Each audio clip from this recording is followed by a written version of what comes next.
At this point in the novel, Van Helsing seems to have a good grasp of what's going on. Now, the real task is to convince everyone else that he knows what he's talking about, that he's not just crazy. Because it's not an easy thing to do. It takes him forever to persuade Seward to believe that Lucy is now a vampire.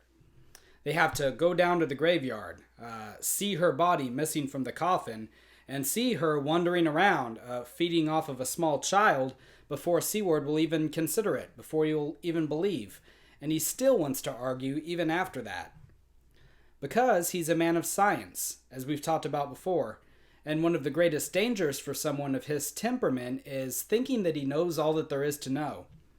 He's never heard of blood-sucking vampires. They're legends to him.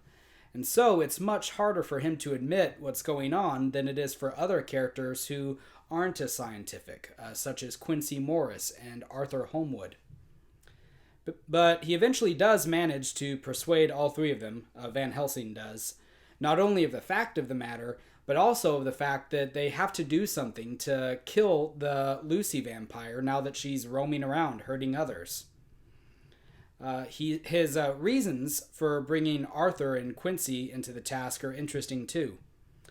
Sure, he and Seward might have been able to handle the situation on their own, but he suspects that he'll need as many people putting their heads together as they can, and since those two are already involved, it only makes sense for them to play a part.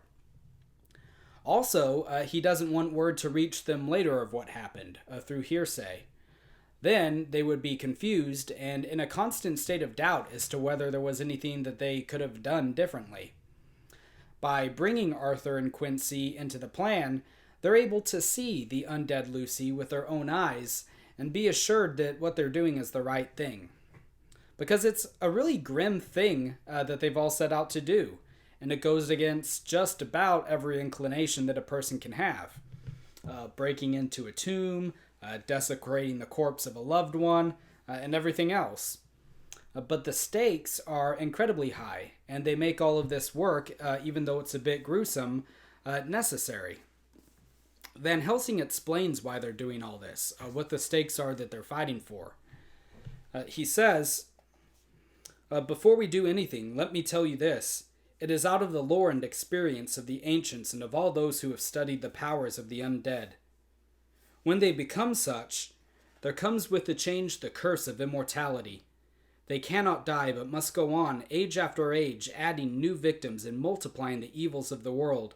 For all that die from the preying of the undead become themselves undead and prey on their kind.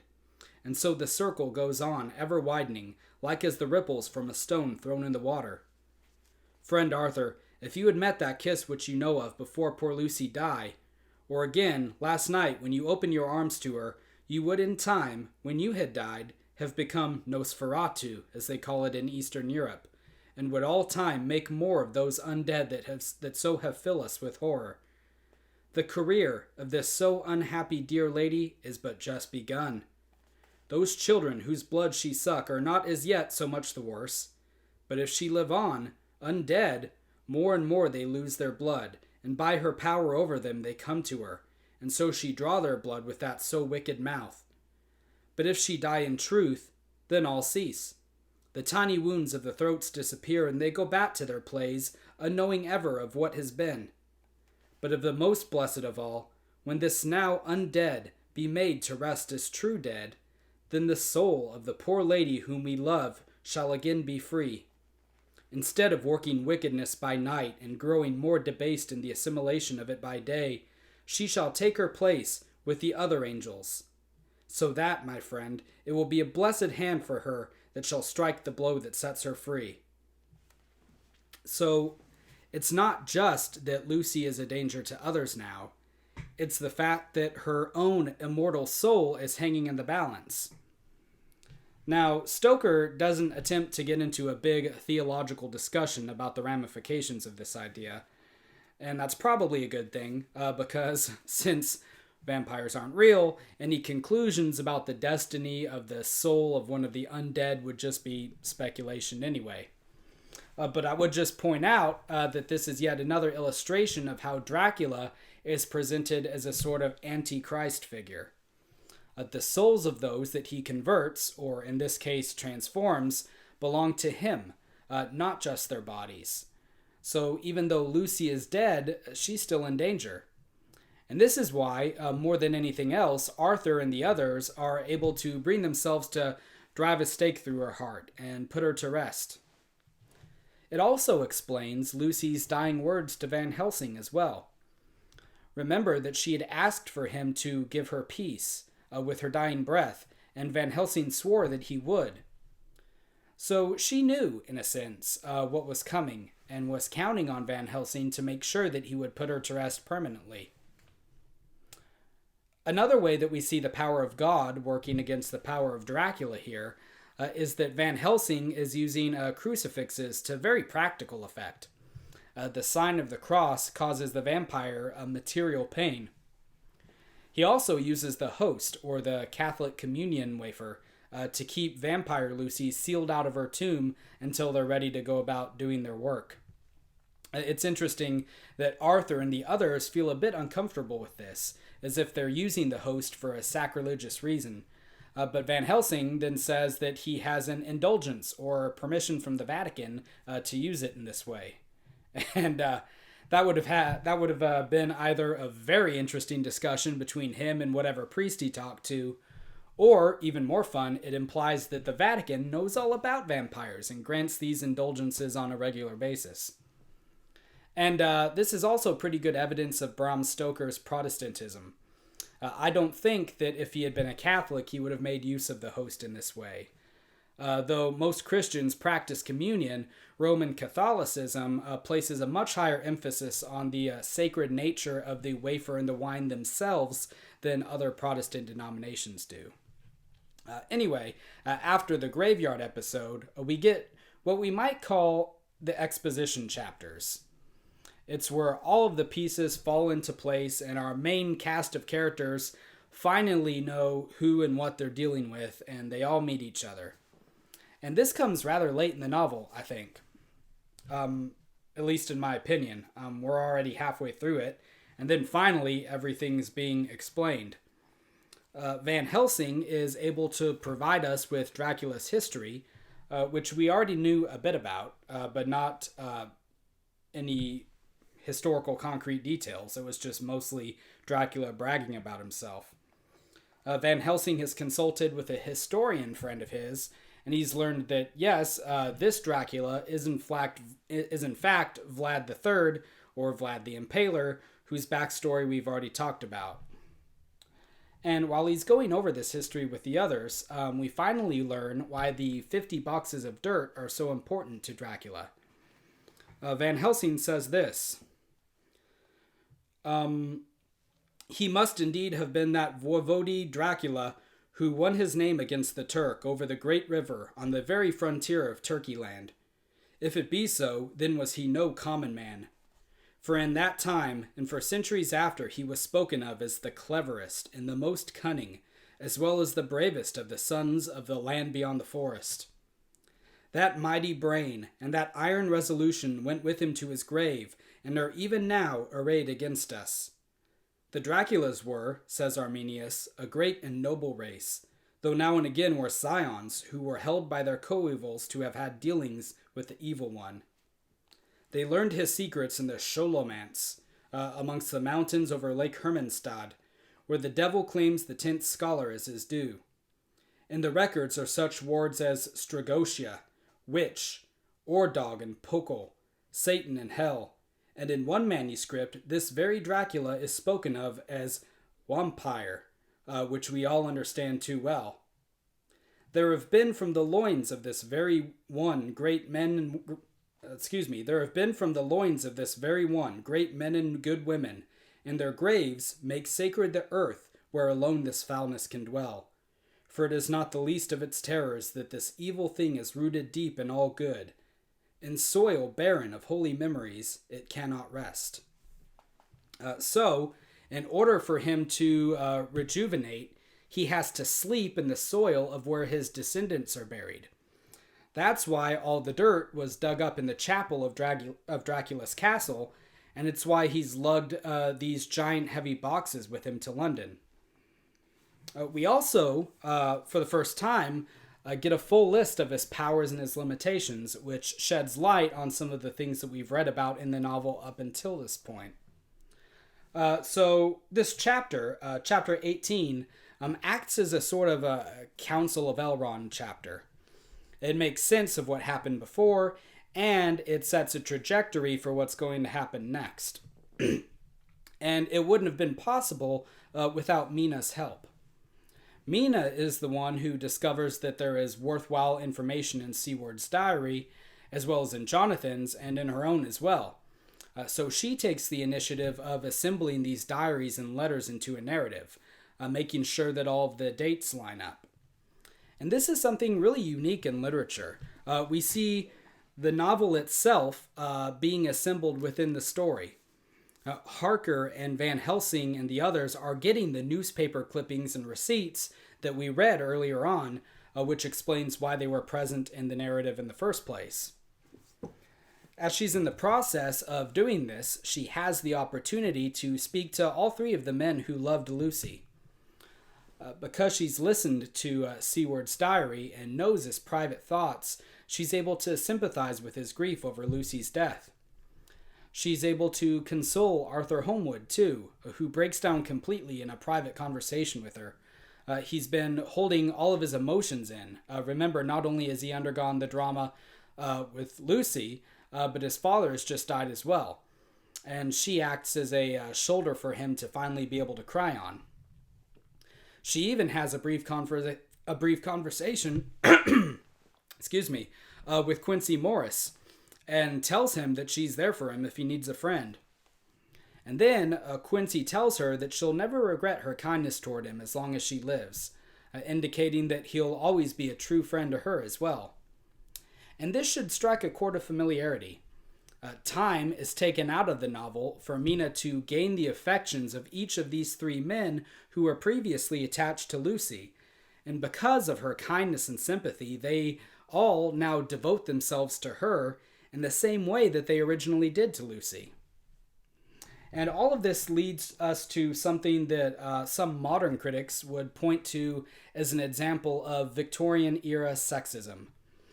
They would say, see, Dracula is an example of how writers in the 19th century considered women to be lesser than men or weaker than men. Because after having done all of the work of compiling everyone's journals and letters and other miscellaneous writings, Van Helsing and the men decide that Mina should no longer be a part of their deliberations, that she should be kept completely in the dark as to what's going on, because Van Helsing says they're men and able to bear it, but she has to be protected. And Mina has reservations about this too. She thinks it's unwise because there's strength in numbers, but she keeps those doubts to herself because she doesn't want to hinder their work by arguing. But there's something more important going on here than what modern critics will give the novel credit for, I think. If this was an example of unconscious sexism in the Victorian era, the men's decision to leave Mina out of the loop would have been taken as a given. Not much space would have been taken up where it's insisted that she be shielded from the knowledge. But it's clear that Stoker is shining a huge spotlight on this decision. He hammers the point home constantly over the course of these chapters that the men are protecting the woman. The woman has to be sheltered. In fact, he mentions it so much that we start to get a sense of foreboding as readers that Mina isn't as protected as they all think she is. I think that rather than betraying some sort of sexist beliefs held by Stoker, what these chapters do is provide really great psychological insight into the fears of these men in particular. Remember that almost all of them loved Lucy dearly, and they weren't able to protect her from Dracula, and they were forced to watch her die a slow, rather terrible death. So each of them are not now feeling like complete failures, like they've let down the woman that they've loved, and they're feeling vulnerable to this unstoppable force, which is Dracula. So now they're growing overprotective. They've come to love Mina as well, as we just talked about, and they're thinking, well, we're not going to let that happen again. And it's their fear that they aren't competent or strong enough that causes them to make this decision in regards to Mina. And remember a few lectures ago that I was talking about Dracula as an example of invasion literature and what some of invasion literature's chief characteristics are. Protecting something or someone that you love from the unknown, from the uncontrollable, is the grand archetype of that genre. In some examples, it would be protagonists fighting to defend their country or their home. In Dracula, it's a bit more personal, and it's protagonists fighting to defend someone who they love. But anyway, this decision to keep Mina out of the loop immediately has bad repercussions. We've seen before how trying to shelter people from danger or from uncomfortable truths leads to worse disasters than would have happened otherwise. Remember how Lucy's mother removed all the garlic from her room because Van Helsing and Seward didn't want to tell her how sick Lucy really was or what they suspected was the problem. Well, now things start to happen to Mina that would be incredibly helpful for Van Helsing and the others to know, but since they've come to this decision that they won't talk about any vampire stuff with her, she keeps it all to herself and chalks it all up to her imagination. She has a dream, and we as the readers know perfectly well that this isn't a dream, that Dracula comes and visits her as a mist through the bedroom window. Jonathan isn't there because he's off with the others plotting how to kill Dracula. So Dracula comes to see her 2 nights in a row, and already we're recognizing the same symptoms that we initially saw in Lucy. She's sleeping in late. She's fatigued. This isn't good. So in everyone's efforts to save Mina, they've actually made her more vulnerable than ever. If she was with them and not locked up in her room by herself, Dracula wouldn't have had this chance to get to her while Jonathan was away. Why he's visiting Mina specifically will be revealed in more detail next week, but we can probably already guess that it has something to do with Renfield. Through him, Dracula knows far more about Van Helsing's squad than they think. I guess we could call it a squad, the gang, the group, whatever, the Fellowship of Lucy. Remember that Dracula has this strange psychic link with Renfield, and Renfield has been introduced to everyone now, including Mina. And just before the first time that Dracula visits Mina, we had Renfield pleading with Seward to be sent away from the asylum, which is where they're all staying. He's very passionate in this plea as well. At first, he wants to be released, but then he says he doesn't care if they keep him locked up as long as they send him away from that particular asylum. And when Seward won't grant him his request, he says, "Don't say I didn't try to warn you," as if he knows something ominous is going to happen that night. And again, we'll talk more about this next week. But really quickly, a final word on Renfield is that he experiences what seems like a really abrupt personality change. Up until this point, we haven't had cause to believe him to be particularly intelligent. But once he meets Mina, and later the others, he reveals that he's actually very educated. He starts speaking eloquently, even tossing in Latin phrases here and there. And Seward is really surprised by this. He wonders if it's Mina's presence that causes him to start showing off his intellect in this way. He's still clearly deranged, but this is an aspect of his character that we haven't really seen before. The novel is vague on who Renfield was before he was admitted to the asylum, or on what his occupation was.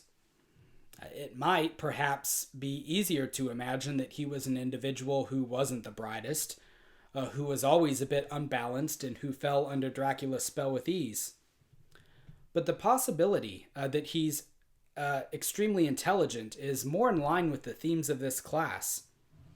He arrived at his insane conclusions not through want of wit, but through too much wit. That was one of the accusations thrown at the Apostle Paul in the book of Acts. Much learning doth make thee mad. And we've seen in Crime and Punishment how an overflow of logic and reason Too much reason looks virtually indistinguishable from madness as we understand it. Raskolnikov reasoned himself into committing this awful bloody act. And it appears that Renfield reasoned himself into a lunatic asylum as well. I think Seward mentions before that Renfield could reason very well, and that lunatics always could, within their own scope. And in this instance, that's certainly true. So that's where we'll leave off for now. The protagonists know about Dracula and they know how to defeat him, but he's still got plans of his own, and now Mina is in danger and nobody knows about it. So for next week, read chapters 20 through 24. Thanks.